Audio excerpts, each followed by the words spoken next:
One. All right, and welcome to Chocobo Chasers. Holy cow, we are so excited for today's episode. We're actually joined today by special guest Keythe Farley, who's lended his voice to some very awesome characters that we know and love, such as Thane Krios in the Mass Effect trilogy, the mercenary Kellogg in Fallout 4, Ardo Baradai in Star Wars Squadrons, among many others. And while also being a prominent voice actor, Keythe also cast and voice directed Final Fantasy 15 and has credits in similar roles on huge titles such as Cyberpunk 2077, the Final Fantasy VII Remake, as well as the original God of War trilogy, again, among many others. Keythe, it is very, very awesome to have you on the pod here today. Hey, thank you guys for having me. This is a lot of fun. Always love to come and talk about what I do with folks who are fans. And hello to all the Chocobo chasers out there. We definitely are huge fans. That's a little bit of an understatement.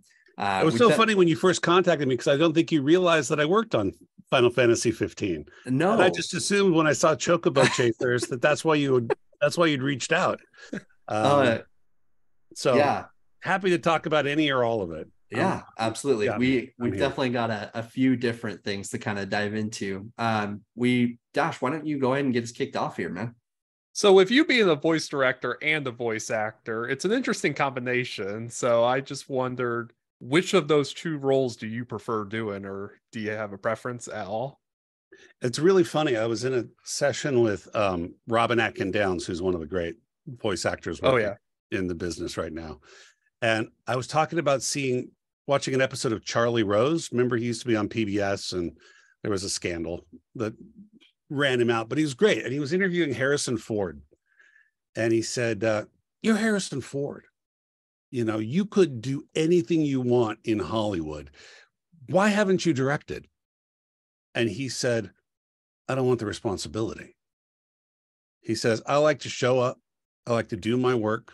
Hopefully I can make a contribution or two, but I don't want to be responsible for the camera guy and the lighting guy and all the different crew members and have to report to producers. I just want to show up, make my contribution and bounce.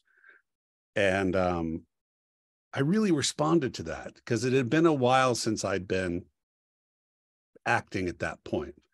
And Robin just looked at me and threw his hands up and was like, well, what are you waiting for? So directing is something that I just love.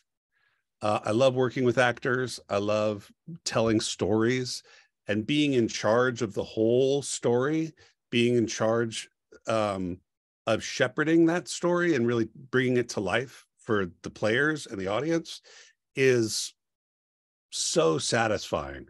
But just showing up and doing your little bit and bouncing is also really, really fun to just not have the responsibility, to not have to worry about anything except just opening your heart and play. That's a lot of fun too. So it's hard to say which I prefer. I like them both for different reasons. Do you ever like double dip where you're doing voice directing and voice acting in the same project? Sure. Sure, whenever possible. I had one on Skylanders. I'd had this character that had just sort of been bouncing around in my head. And I was often read in with other actors. And so it was like this dream monster or something. And I started doing this voice that I had been working on and I was very pleased with. And I just started reading in with that voice for the character. And the writer turned to me and was like, you've got to play this guy. I was like, I was hoping you would say that. I don't push it. I don't take advantage, but whenever the opportunity arises, I'm certainly up for it. That's awesome. Eric, why don't you go next, man? All right. So looking at some of your earlier roles in your career, you were in a lot of film, TV shows, stuff like that. What kind of pushed you to get into voice acting? What kind of hit you one day and said, you know, this is what I think I can really make a niche on? Because at one point, I mean, video games really didn't have a lot of voice actors. It wasn't a big thing. It was non-existent. Yeah. I mean, I grew up with video games. I started as a pinball. player. I still love pinball. Big pinball fan. I just love it so much. And then Pong showed up at the local arcade and at my local drugstore. And I used to go and I could there was a Pong game where you play with 2 paddles. And I would go to the back of the drugstore and I get the 2 paddles set up to where the ball was bouncing between the 2 front ones. And I was just going,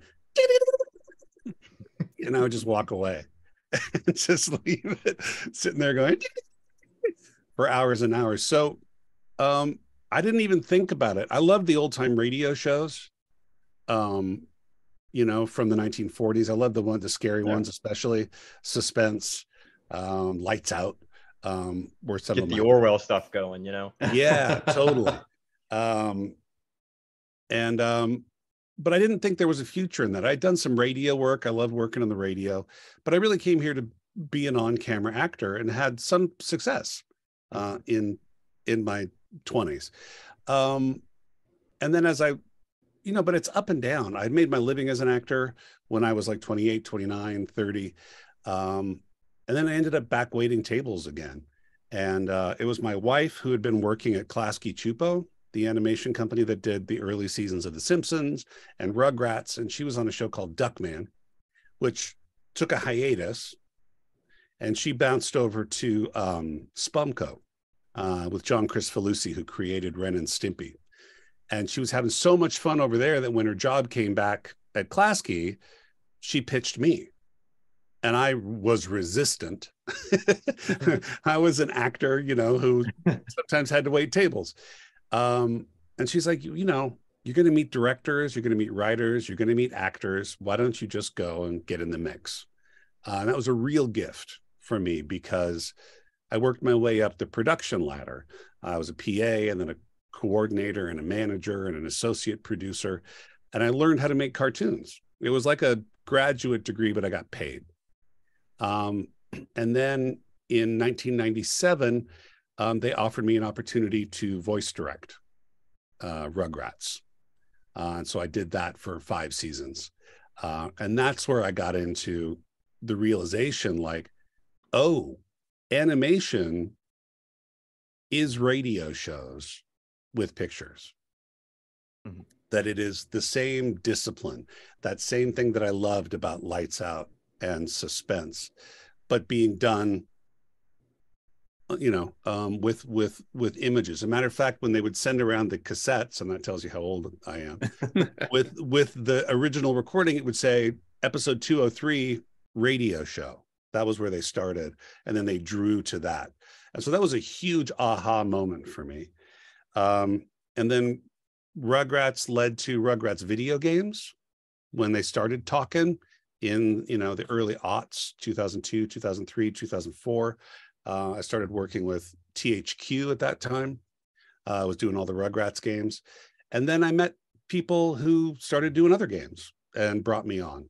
And that was really the beginning of my career as a voice director. And then a few years later, like I mentioned, that session with Robin Atkin Downs started me thinking about like, hey, I kind of miss performing. And I'd done a lot of writing in that period too. I wrote a musical, Bat Boy, that was off Broadway. Wrote the Independent Spirit Awards in 1988, 89, did a lot of creation for IFC on a TV show called Split Screen. And all that stuff was going on. So as a writer, director, actor, I was more of a director, writer, actor at that point. And now it's sort of shifted back to directing and acting are pretty much what I do for a living. That's awesome.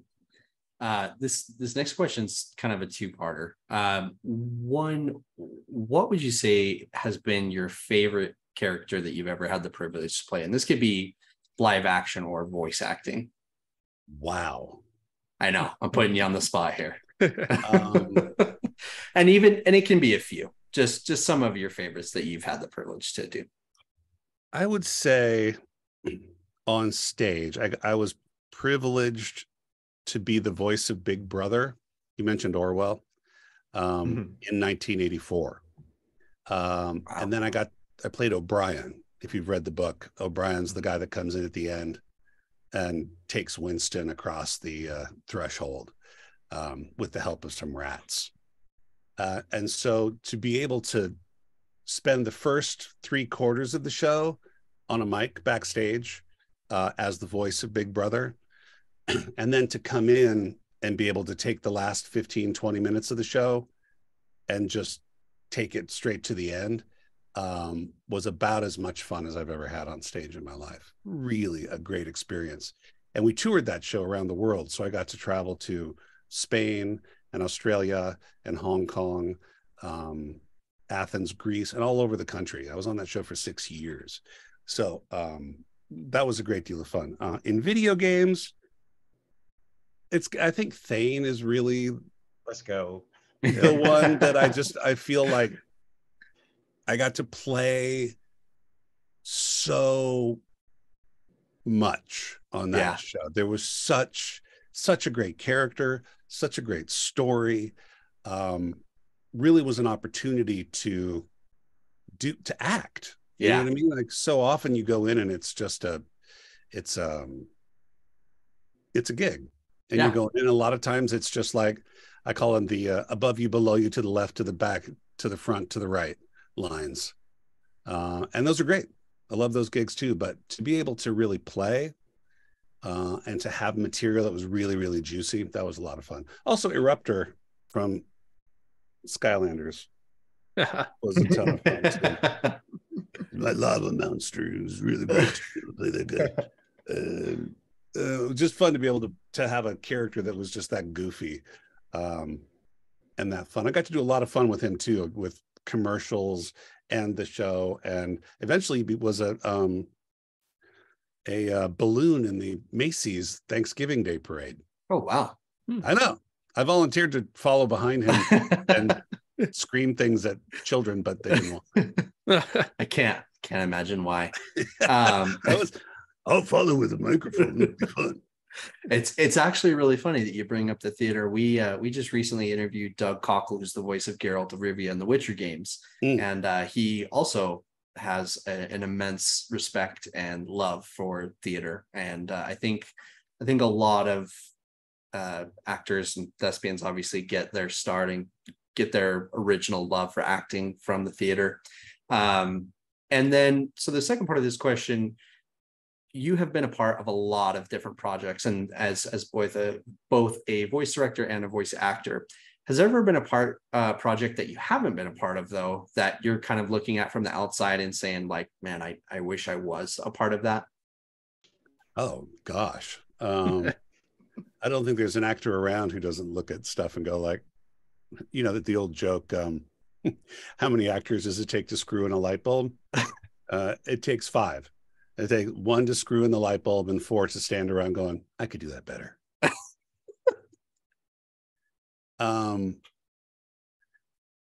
It's interesting because when I'm coaching folks, I'm always telling people to listen for characters you can play.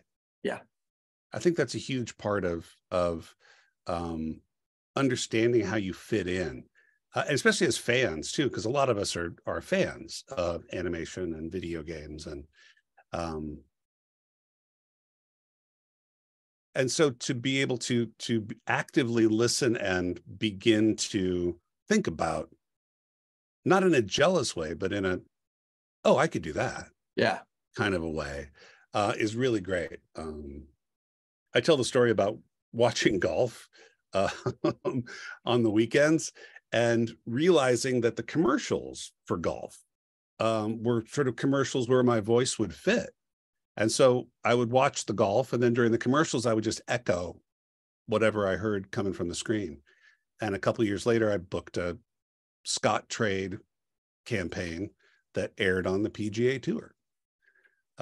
So being able to identify and know where you fit. I don't really spend a lot of time thinking about like, ooh, why didn't I get that? Yeah. And when a lot of times when I hear parts that I've been up for, and I realize that they've made a choice that's radically different from what I was trying to do, I totally get it. Yeah. Because I've been on the casting side too. It's when they cast the other me, I start to wonder, like, Well, and you can't, because that's madness. Therein lies madness. Yeah. Is to start to think like, well, why did they choose the other guy that sounds like me and Yeah. not me? What did I do wrong? How can I tweak my performance so that I can get that guy's work? And it just it's a roll of the dice. It may just be, as Dickens said about Jacob Marley, a bit of undigested beef. It may just be someone just had a breakfast and they were just feeling different. And I know that's probably, I know it's tipped my way as well. So you have to realize that it's this balancing act. And the key is just to maintain integrity throughout, is just to keep doing and keep seeking to do work that stands out. Awesome. Thank you. Dash, why don't you go ahead next? So you were the voiceover director of Final Fantasy VII Remake, and with Final Fantasy VII Rebirth right around the corner, is it safe to say you're involved with that too, or? I'm not sure if I can say. I can say that I worked on the 7 remake. Yep. And I was the 4th director on that show, actually. I was brought in late in the game. They had 4 studios running at the same time to try to keep up with everything that had to be done to get that game out on time. Yeah. So I was thrilled to be part of that and to do, but I came in late, as opposed to 15, which I cast and did almost exclusively. 7 was one that I came in as sort of a hired gun in the 11th hour and was happy to be part of it. Is it commonplace to have that many directors on a project like that? For Final Fantasy, yeah, because the games are so epic in scope. And there's, I remember when I got the call to do 15, they were like, we're going to do a demo. And then in the spring, if past is prologue, there will be a metric shit ton of voiceover to direct. Yeah. And it was absolutely true. I was all day, every day, from January to June on 15. And then for 4 years after that, as the DLC was created and put out into the world. Yeah. Wow. Eric, why don't you go ahead, man? All right, I'm gonna put you on the spot again. If you had to choose one line from all of your video game characters, what's your favorite line that you've gotten to say? Well, of course, Eruptor's "Born to Burn" is a classic. I like that. A lot of folks ask me for Thane lines a lot. Once again, those come back a lot, and some of his philosophy. I really enjoyed those sort of deep philosophical moments, plus to get to play the sort of Drell memory trances. Like those lines don't come right to mind the way a Born to Burn does. Yeah. But playing those moments, getting deep and philosophical about solipsism, and you know, the trigger and the light on her forehead and all that stuff of Thane, those memory trances were really, really fun, all of them. Was that like a post-production thing with like the vibrations in his voice, or was that something you did yourself? Yeah, that was something they put in there to make him sound like he was drying out, I think. Yeah, the like Gilly effect almost. Yeah. That is awesome. Dash, why don't you go ahead and go? What exactly goes into the role of being a voice director? Oh, wow. Good question. I guess, do you do the casting also, or is it just more about getting the voice actors to portray something exactly, get the emotions across the way you need it to?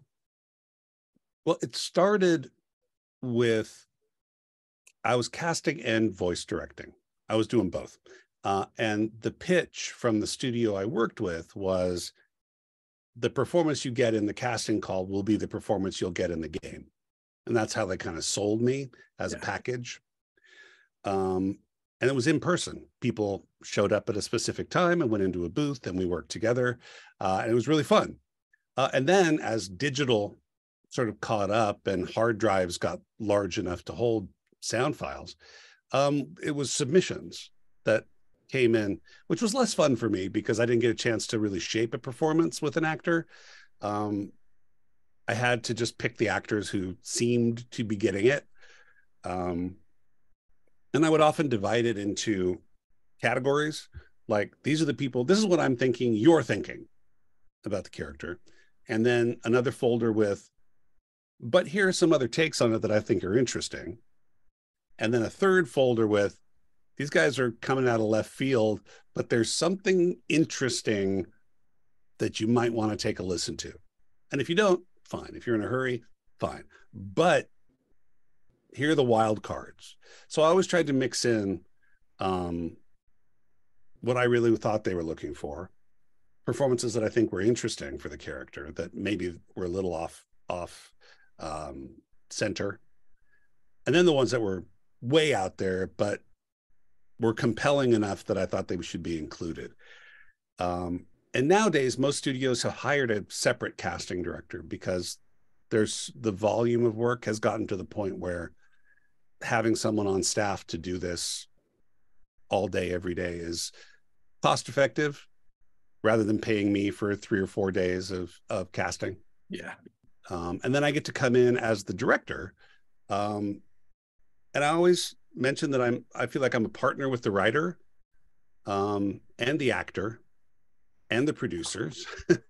I'm sort of there to translate whatever the writer and the producer are feeling to something that's playable for the actor, and also to partner with the actors to take what's on the written page to the audience with clarity and emotional integrity. So I always see my relationship with actors as a partnership.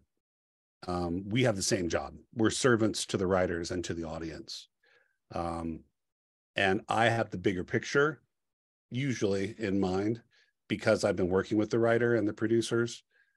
So I know how this all plugs in. And if I don't, I find out.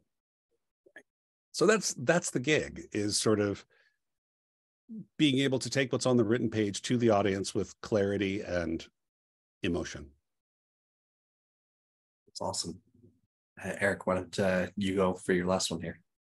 So you've been doing voice acting a long time. We've talked about that. How exactly, like, did you envision it being what it is today? Because now a lot of big time actors want to do voice work. You got Keanu Reeves coming up in Cyberpunk. You have Idris Elba coming up in Cyberpunk. And how do you manage to keep yourself busy, keep them from keeping yourself working? Yeah, well, there's a different, I don't know how to answer that question. I mean, it's the same thing in films too. I mean, you've got your movie stars, right? And then you've got your supporting characters, the guys you see in all these movies, but you may not know their names. Right. Then there's I was part of that crew of actors who were the guest stars and the co-stars on shows. I was a waiter on Full House.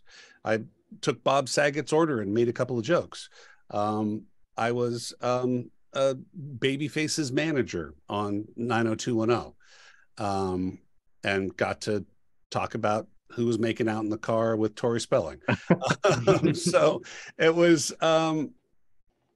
there's a whole, and the same thing in video games. There are people who are superstars, whose names you know.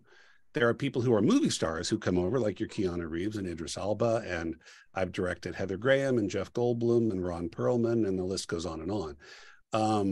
And then you've got, people like Troy Baker and Matt Mercer and folks who are voice actors. Yeah. Games, you know what I mean?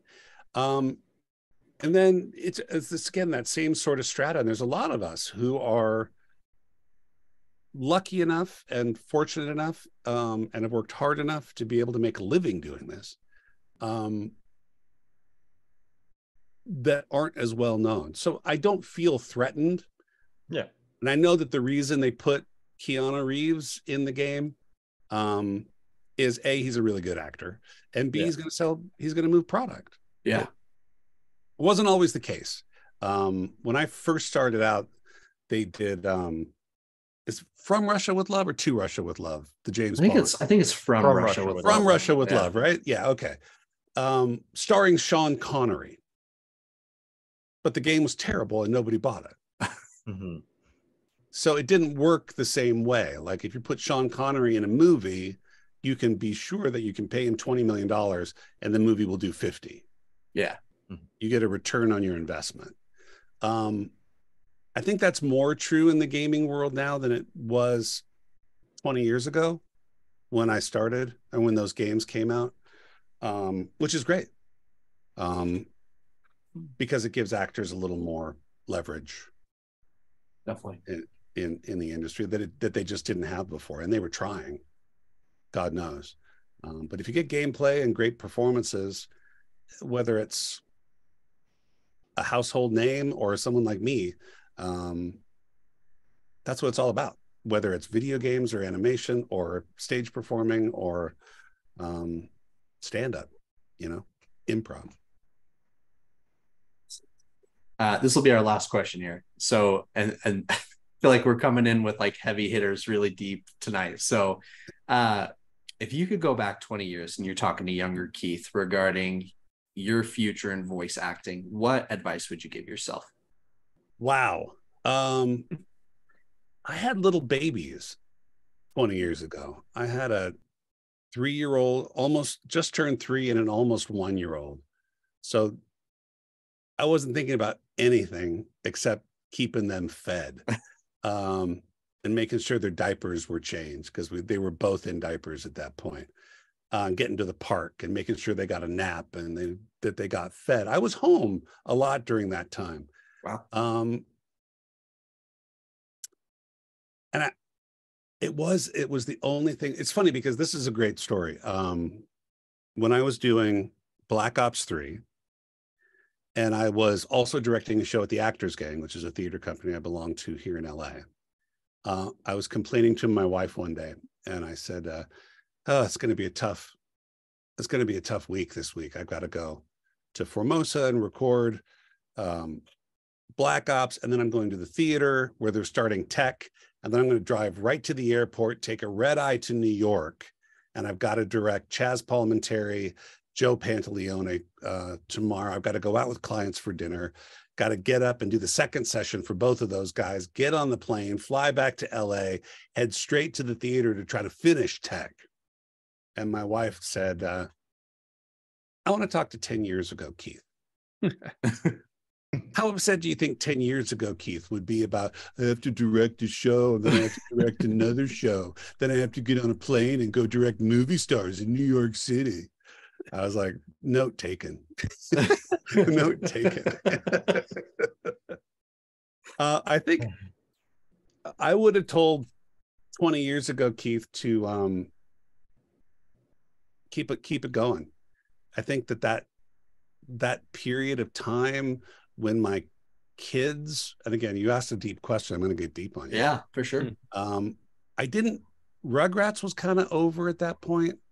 Bat Boy had been published, and I was getting a little bit in royalties, but I wasn't really working much during that period. My wife was in demand in 99-seat theater, and we were kind of poor but happy.